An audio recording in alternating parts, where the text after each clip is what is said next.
ఈ మధ్య Florida governor ఏం చేసిండంటే H1Bs మొత్తం H1Bs మా స్టేట్ యూనివర్సిటీ ఏవి కూడా H1Bs ఫైల్ చేయరాదని చెప్పి అతను నోటిఫికేషన్ చేసిండు.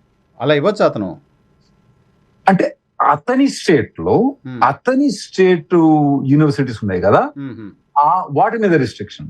ఓకే, అంటే అతను ఏమంటాడంటే ఫ్లోరిడా మొత్తం మీద H1B పనిచేయరాదని అతనికి రైట్ లేదు.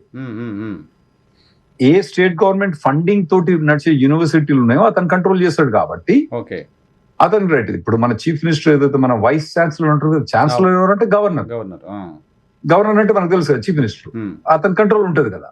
సో అట్లా అన్నట్టు ఇతను కంట్రోల్ చేస్తుంటే ఇప్పుడు ఈ వీడియో తోటో మరి వీడియో వచ్చిన తర్వాత టెక్సస్ స్టేట్ మా స్టేట్ గవర్నర్ అబార్ట్ ఉన్నాడు, అతను ఏం చేసిండంటే మొత్తం స్టేట్ గవర్నమెంట్ లో ఎంప్లాయీస్ ఆ తర్వాత ఎవరు కూడా మన స్టేట్ యూనివర్సిటీస్ ఉన్నాయో వాటిలలో ఎవరిని కూడా H1B ఫైల్ చేయరాదు. ఎవరన్నా H1B ఫైల్ చేయాలంటే దానికి ఒక పర్మిషన్ తీసుకోవాలని పెద్ద రిస్ట్రిక్షన్ పెట్టండి టెక్సస్ లో. అంటే మీకు ఒక సింపుల్ ఎగ్జాంపుల్ చెప్పాలంటే టెక్సస్ లో టెక్సస్ స్టేట్ గవర్నమెంటే ఎంప్లాయీస్ ఒక టెక్సస్ యూనివర్సిటీస్ ఒక 7,000 to 10,000 మెంబర్స్ H1B పనిచేస్తారండి. టెక్సస్ ఫ్లోరిడా కంబైన్ చేస్తే